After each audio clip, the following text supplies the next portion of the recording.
ದೊಡ್ಡವರಿಗೆಲ್ಲ ದೊಡ್ಡತನ ಇರುತ್ತೆ. ನಾವು ಯಾರೋ ಊಹಾಪೋಹಗಳಿಗೆ ಅವ್ರನ್ನ ಚಿಕ್ಕೋರಾಗಿ ನೋಡಬಾರ್ದು.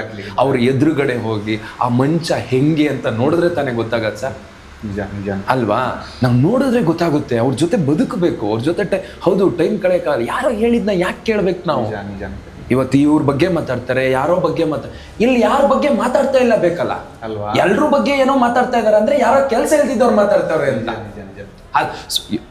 ಒಳ್ಳೇದ್ನ ಮಾತಾಡಕ್ ಏನು ಅಂತ ನನ್ನ ಪ್ರಕಾರ. ನಿಮ್ಮ ಮಾತಲ್ಲಿರೋ ಗಂಭೀರತೆ ಅರ್ಥ ಆಯ್ತು, ನಿಮ್ಮ ಇರುವಂತ ಇಂಟೆನ್ಸಿಟಿ ಅರ್ಥ ಆಯ್ತು ನನಗೆ. ಹೌದು, ಡೆವಿಲ್ ಸಿನಿಮಾ ಯಾವಾಗ ಡೆವಿಲ್ ಅಂತ ಒಂದು ಸಿನಿಮಾ ಅನೌನ್ಸ್ ಆಗುತ್ತೋ ಅದು ಸರಸ್ಸು ಅನ್ನೋ ಡೈಲಾಗ್ ಮಾತ್ರ ಮನೆ ಮುಂದೆ ಅವತ್ತು ಒಂದು ಸಣ್ಣ ಝಲಕ್ ಬಿಟ್ರು ಒಂದು 24 hours ಎಲ್ರ ಬಾಯಲ್ಲಿ ಸರಸ್ಸು ಅಂತಾನೆ. ಇದಕ್ಕೊಂದು ಸ್ಟ್ರಾಂಗ್ ರೀಸನ್ ಏನಾಗಿರುತ್ತೆ ನಿಮ್ಮ ಪ್ರಕಾರ? ದರ್ಶನ್ ಅನ್ನುವಂಥ ಒಂದು ಬ್ರ್ಯಾಂಡ, ಪ್ರಕಾಶ್ ಅನ್ನುವಂಥ ಬ್ರ್ಯಾಂಡ, ಡೆವಿಲ್ ಅನ್ನುವಂಥ ಬ್ರ್ಯಾಂಡ, ಓವರ್ ಆಲ್ ಏನು ಬ್ರ್ಯಾಂಡ್ ಅಂತ ನಿಮ್ಮ ಪ್ರಕಾರ? ಈ ಎರಡು ಬ್ರ್ಯಾಂಡ್ಗಳಿಗೆ ಒಂದಾದಾಗ ಒಂದು ಬ್ಲಾಸ್ಟ್ ಆಗುತ್ತಲ್ಲ, ಎಸ್, ಆ ಬಾಂಬ್ ಇದು.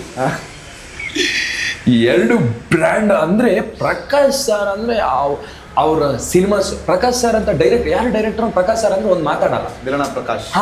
ಅಂದ್ರೆ ಅವ್ರಿಗೆ ಗೊತ್ತು ಆಡಿಯನ್ಸಿಗೆ ಮಾಸ್ಗೆ ಏನ್ ಕೊಡ್ಬೇಕು, ಕ್ಲಾಸ್ಗೆ ಏನ್ ಕೊಡ್ಬೇಕು, ಫ್ಯಾಮಿಲಿಗೆ ಏನ್ ಕೊಡ್ಬೇಕು ಎಲ್ಲ ಗೊತ್ತು ಅವರಿಗೆ. ಅದನ್ನೆಲ್ಲ ಹಿಡ್ಕೊಂಡು ಇಂಥ ದೊಡ್ಡ ಸೂಪರ್ ಸ್ಟಾರ್. ನಾನು ಅವ್ರನ್ನ ಯಾವಾಗಲೂ ಐರಾವತ ಅನ್ನಕ್ಕೆ ನಾನು ಏನೋ ಒಂದು ಇದ್ರಲ್ಲಿ ನೋಡಿದ್ದೆ, ಆ ಐರಾವತ ನನ್ನ ಬಿಳಿಯಾನೆ ಹೆಂಗಿರುತ್ತೆ ಅಂತ ನೋಡಿ. ನನಗೆ ಇವ್ರು ನೋಡಿದ್ರೆ ಯಾವಾಗಲೂ ಐರಾವತ ಅಂತಾನೆ ಅನ್ಸುತ್ತೆ.